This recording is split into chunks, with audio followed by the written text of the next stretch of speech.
Today I want to share with you an easy slice and bake healthy crackers recipe, and there's no rolling of the dough required.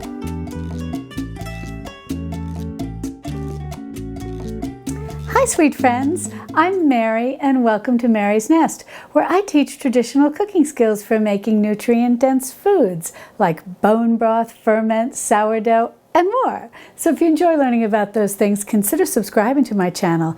And don't forget to click on the little notification bell below. That'll let you know every time I upload a new video. Today I thought we'd make 3 types of healthy crackers. First we'll make herb crackers, then we'll make cheese crackers, and third we'll make a lovely dried fruit and nut cracker. For the herb crackers, the first ingredient I'm going to start with is whole wheat flour, and I have 1 cup of whole wheat flour here. Now don't worry about writing any of this down. If you open the description under this video, I'll have a link to the printable recipe. Now, depending where you are in your journey from a processed foods kitchen to a traditional foods kitchen, you may still be baking with all-purpose flour.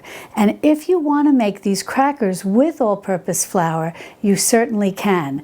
And in the printable recipe, I'll have all the variations on how to make crackers using different ingredients. So don't worry, it'll be all in the printable recipe. Now, as I said, I've got 1 cup of whole wheat flour. If you are farther along on your traditional foods journey and you've already started incorporating ancient grains into your baking, you can certainly use whole grain einkorn flour here. You could use whole grain spelt flour. Any type of ancient grain that you want will work beautifully. And if you're really far along on your journey and you're using sprouted flour, you can definitely make these with sprouted flour as well.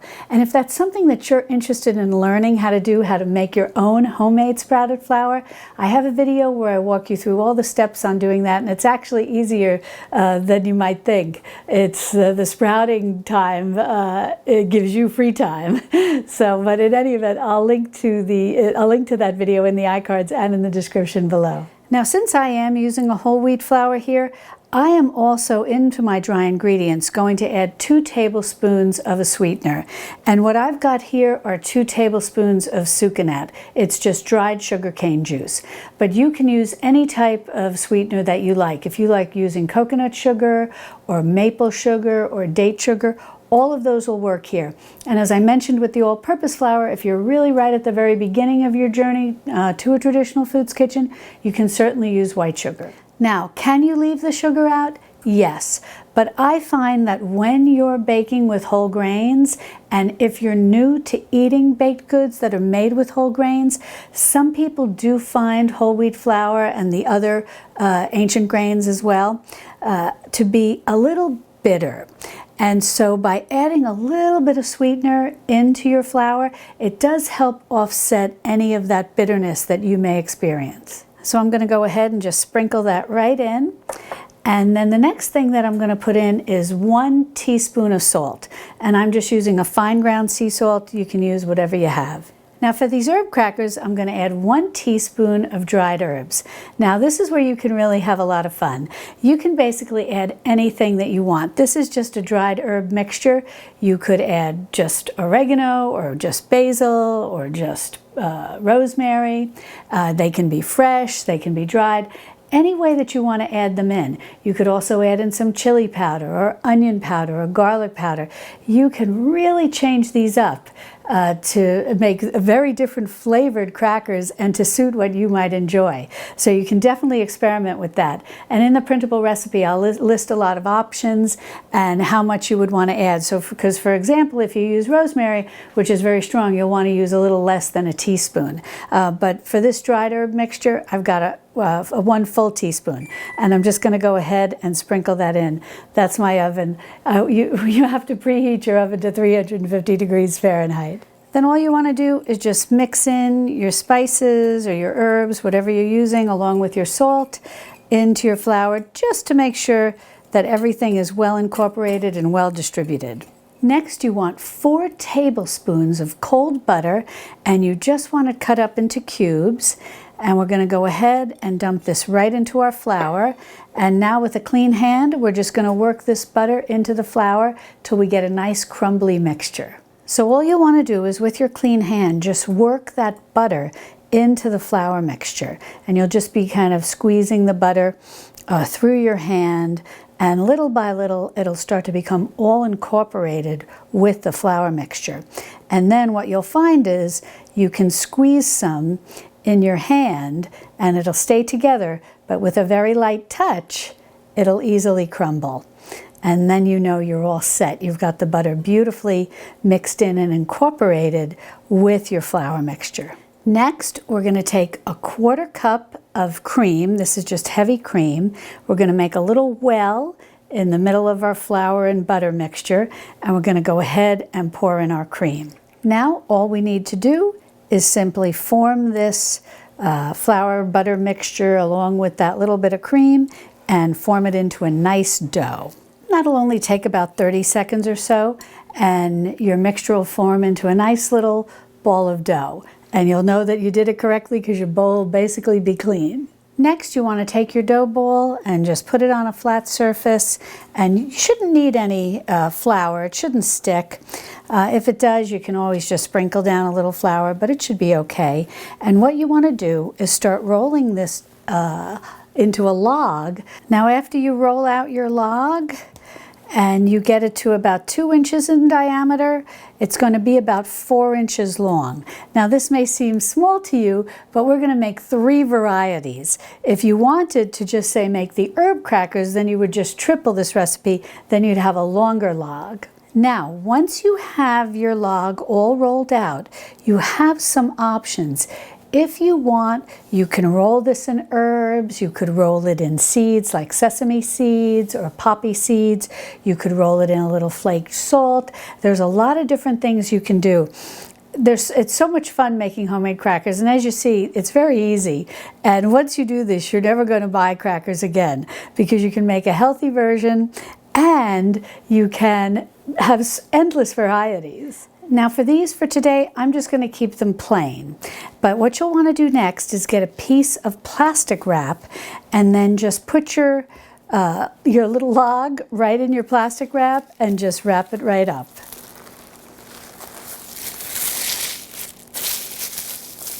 Perfect. Now we're going to put this in the freezer and let it chill for about an hour before we slice and bake them. But if you want to keep this in your freezer longer, you can for at least 2 to 3 months. You'll just want to wrap it a little tighter than what I've done here. And then every time you're ready, you want crackers, you've got them waiting for you in your freezer. And all you need to do is slice and bake, and in 15 minutes you've got homemade fresh crackers. Now to make the cheese crackers, what we're going to use is 1 cup of whole wheat flour and a teaspoon of salt. This is just a fine ground sea salt. As I always say, use whatever you have. And then all we need is 2 tablespoons of cold butter cubed that we're going to work into the flour, because we're also going to be using a cup of cheese. So we've got a lot of fat in that cheese, so we don't need as much butter. Also, because we're using the cheese, and the cheese really gives these crackers a wonderful flavor, I'm not going to be adding any sweetener of any kind. And like with the other cracker, we're just going to need a 1/4 cup of cream. And I'm using a heavy cream. But you can use a half and half if you want. You can also use milk if you want. And with making these cheese crackers, I like to add a half a teaspoon of English mustard. It really gives a wonderful kick to the flavor. But like as I said with the herb crackers, you really can experiment. And you can even add some herbs in here if you want herbs in your cheese crackers. Also, with any of these crackers, at this point you could also add in some poppy seeds or sesame seeds. You don't need to just roll your log in different types of seeds or salt. You can go ahead and add seeds right into your dough. And if you wanted to do that, you would do it at this point. You would just go ahead and add them right into your flour.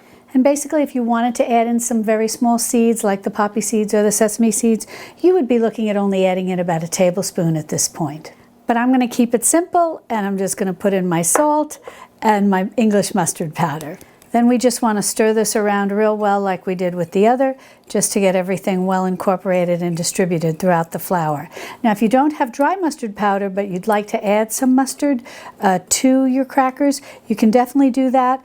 Say you're just using a yellow mustard or a Dijon mustard, whatever you have. You'll just want to use about a teaspoon or more, and you'll want to mix it in with your liquid. Now we're going to go ahead and add in our cold butter cubes, and I'm going to do exactly like I did in the previous cracker recipe, and we're just going to work this butter in until it becomes nice and crumbly. The mixture becomes nice and crumbly and sand-like. Well, I've got this into a nice sandy mixture, and now we're going to go ahead and add in our 1 cup of grated cheese. And I'm using a sharp cheddar, but you can use any grating cheese that you want, anything, any flavor that you like. You could use 2 different types of cheddar. You could mix a mild and a sharp. You could mix some grated Parmesan, some grated Pecorino Romano. You could add in some grated Gruyere, any combination that you think you would like. And I highly recommend that as you make these, you experiment with different cheeses. Once you get your cheese mixed in with your butter and flour mixture, it'll look very crumbly, just like this.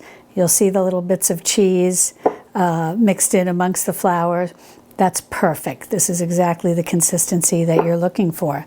Then again, like we did before, we're just going to make a well. We're going to get our cream, and we're going to go ahead and add that right in. And then we're just going to work this around until we form a ball of dough. If at any time, as you're working your dough into a bowl, you find that it's just not coming together, it seems a little dry, you can easily add a little more liquid. You can use the cream or the milk, half and half, or even water. But you'll want to start with just about a teaspoon and see if that helps you bring your dough ball together and clean your bowl. You don't want to overdo. Now when you get your log rolled out for the cheese crackers, for the 2-inch diameter, it's going to be about 5 inches or so long. And then you're just going to do the same thing that we did with the others. We're going to wrap this, or did with the other one. We're going to do one more cracker soon. We'll just wrap this up in plastic wrap, and we'll pop it in the freezer for an hour. And then we'll slice and bake it up. Now we're going to make a cracker that leans a little more on the sweet side because we're going to use some dried fruit. Again, I'm starting with my 1 cup of whole wheat flour and my 1 teaspoon of fine ground sea salt. And to this, I'm also going to add a half a teaspoon of cinnamon. And I think it works really well with the dried fruit and the nuts. Once I get that all into my flour, I'm just going to give this a whisk just to make sure everything is well incorporated and well distributed.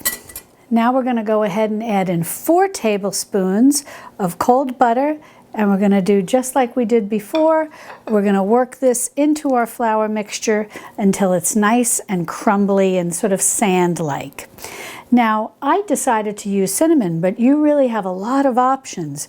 Again, you know, if you want to make these a little on the sweet side with some dried fruit, you could add cloves, you could add a little allspice, a little nutmeg, a combination. You know, again, there's just so much variety. It's a lot of fun. Well, I've got this into a nice crumbly, sand-like mixture. Now I'm going to go ahead and add in a half a cup of currants and a half a cup of chopped almonds. Now, at Christmas time, you could put a half a cup of chopped cranberries, dried cranberries, and maybe a half a cup of pistachios, chopped pistachios with a little bit of green tint to them, and you'd have some real pretty red and green crackers. Once you get your chopped nuts and your dried fruit mixed well in with your mixture and make sure everything is well coated and well distributed, you just want to go ahead and make a well in the middle of your dry ingredients and go ahead and add in your 1/4 cup of cream. And then you just want to start mixing this into a dough ball. And if towards the end, if you feel it's just a little dry, like I said before, you can go ahead and add a little bit of extra liquid. But again, start with just a teaspoon because you don't want to overdo. Once you get this rolled into a nice dough ball, we're ready to roll it into a log. And once you get your log all rolled out, in order to have a 2-inch diameter, it's going to be about 5 inches long or so. And then we're going to do just as we've done before, get our plastic wrap this up. We're going to pop this in the freezer, and after an hour, we'll slice and bake. Now, once your logs are fully chilled and you're going to get ready to slice them into crackers, be sure you've already preheated your oven and that it's up to 350 degrees Fahrenheit. Now this is our first log of crackers that we made. This is the herb cracker. Now, what you want to do is make sure you have a baking sheet, and I've got some parchment paper on here. If you don't have any parchment paper, just grease your baking sheet lightly. Then you want to get a nice sharp knife, and we're going to slice this log into approximately 1/8 inch. It's pretty thin, 1/8 inch slices. Just do your best. Now that was the end cap, so that one's a little cattywampus, so to speak. But this is basically about what you're looking for. And just do the best that you can. Don't worry if they're not perfect, but just try to get them on the thin side and then put them down onto your parchment paper or your greased baking sheet, and just leave about 1 inch between. They're not going to really expand, but this way they'll cook evenly all around. And here we'll go. We'll take another slice and see how we do. See, just do the best you can. There you go. See, nice and thin. Well, I got 20 crackers here. Now, are they perfect? No, but I'm not going to worry about it. It can be tough to get it to 1/8 inch, so don't worry if you're not able to do that. I think a few of mine are leaning to 1/4 inch, but that's okay. They're going to bake starting somewhere being ready around maybe 14 minutes, but they may need about 16 minutes. Everybody's oven is different, and every way you slice them might be slightly different, but we'll see exactly how long it takes here. Now, another option that you can do at this point is you can sprinkle the tops with some salt or some seeds, whatever you want to do. And what I'm going to do is I've got some of this nice like flaked salt, so I thought that I would put a little flaked salt on top of each cracker. But you could also just use plain salt as well, if you're a fine ground sea salt or a coarse ground sea salt. All of them would work lovely, but I thought this might be kind of fun. So I'll go ahead and finish these and we'll pop them in the oven. Now I want to mention that you want to put your baking sheet on the middle rack in your oven, and about halfway through, I'd recommend it about 7 minutes, rotate your baking sheet. And that way it really guarantees that everything will bake completely and evenly. Now each batch of my crackers took a total of 16 minutes. And what you're looking for to know that they're done is this nice sort of golden color that they'll take on, which can be a little hard sometimes to see with whole wheat, but you will be able to see the golden rim around the edge of each cracker. And you'll see, and if you flip it over, you'll see some coloring as well. But this is the most important thing that you're going to be looking for, the golden rim around the cracker to know that it's done. Well, I got all the crackers sliced and baked. And as I showed you with the herb crackers, you're going to get about 20. And with the cheese crackers, as well as the nut and dried fruit crackers, you're going to get about 30 crackers. And they came out beautiful. Here are the herb, here are the cheese, and here are the nuts and dried fruit right in the middle. And they smell heavenly. These on a cheese board, everyone is going to be asking you how to make these because they just came great. And I'm going to pick one, maybe the herb one, to give a taste.